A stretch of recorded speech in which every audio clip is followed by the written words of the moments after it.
साथियों, welcome back. आप सभी लोगों का बहुत बहुत स्वागत है मेरे यूट्यूब चैनल पर। चलिए, मैं आपके सामने प्रस्तुत हूँ एक और करंट अफेयर का वीडियो लेकर, जिसमें मैं बात करूंगा आज 24 जून से संबंधित। तो 24 जून से संबंधित कुछ महत्वपूर्ण घटनाक्रम है और उसी को मैं यहाँ आपके सामने प्रस्तुत करने जा रहा हूँ। तो इसको देखें, याद रखें और चीजों को बार बार रिवाइज करें।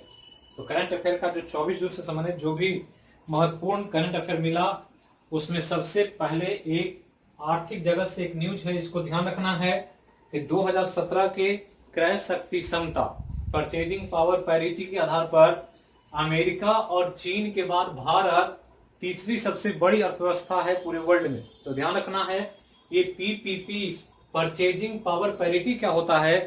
तो ये होता है अलग अलग देशों में अगर वहां टैक्सेस को हटा दिया जाए, उसके कुछ भी जो चार्ज लग रहा है वो हटा दिया जाए, ट्रांजैक्शन कॉस्ट हटा दिया जाए, ट्रांसपोर्टेशन की चीजों को हटा दिया जाए, तो वस्तुओं की मूल्य हर देशों में एक जैसी होती है।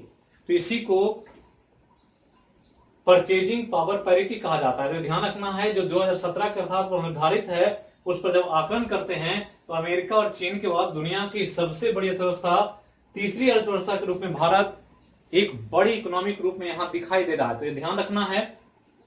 अब यहां ध्यान दें, एक अपॉइंटमेंट है जिम्बाब्वे।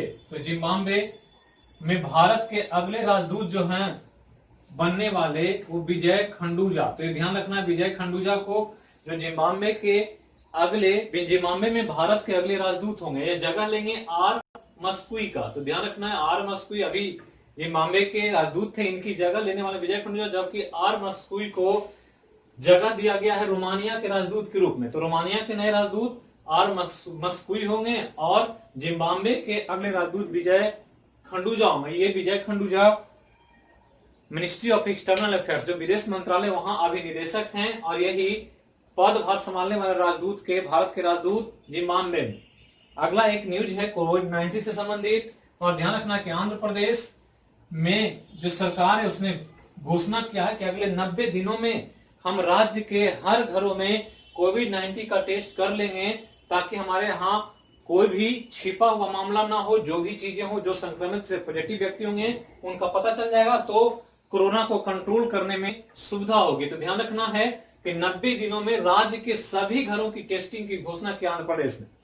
अब एक और इकोनॉमी से न्यूज है, कर्नाटका बैंक ने एक प्रोडक्ट लाया है केबीएल माइक्रोमित्रा। तो ये ध्यान रखना है, केबीएल माइक्रोमित्रा, और ये उत्पाद जो है एमएसएमई के लिए। एमएसएमई के बारे में पहले पिछले वीडियो में बता चुका हूं, माइक्रो स्मॉल मीडियम इंटरप्राइजेज, तो जो लघु सूक्ष्म एवं मध्यम उद्योग होते हैं उनके लिए कर्नाटका बैंक लिमिटेड ने केबीएल माइक्रोमित्रा के नाम से एक प्रोडक्ट लाया, जिसके द्वारा एमएसएमई को 10 लाख रुपए तक का कार्य करने के लिए सुविधा उपलब्ध कराई गई है। तो 10 लाख रुपए तक का प्रोविजन होगा जो ले सकते हैं एमएसएमई के यूनिट्स, जो भी काम कर रहे हैं छोटे छोटे उद्यमी, उनको सहायता मिलेगी।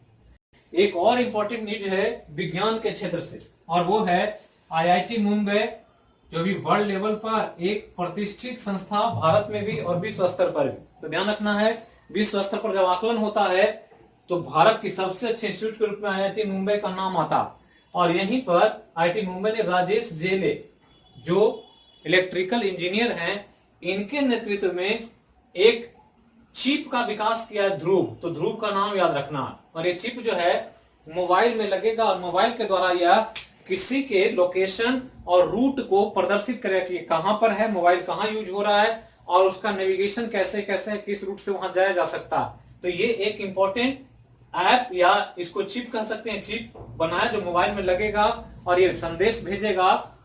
हमारा जो राष्ट्रीय नेविगेशन सिस्टम है नाविक, तो नाविक को मैसेज भेजेगा, उसी के द्वारा उसका लोकेशन को ट्रैक किया जाएगा। तो ध्यान रखना है, ध्रुव ऐप का विकास आईआईटी मुंबई ने राजेश जेले के नेतृत्व में किया, जो एक इंजीनियर हैं और इनके नेतृत्व में यहां पर काम हुआ।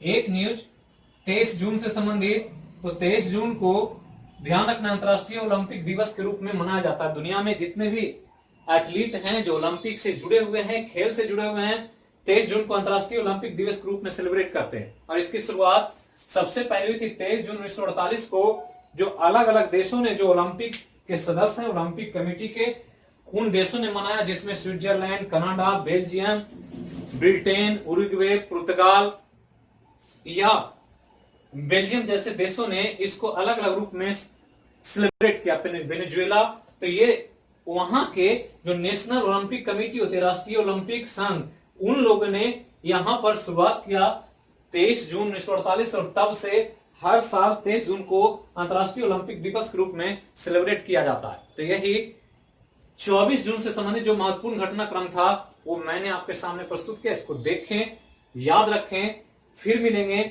अगले वीडियो में अगले विषय के साथ।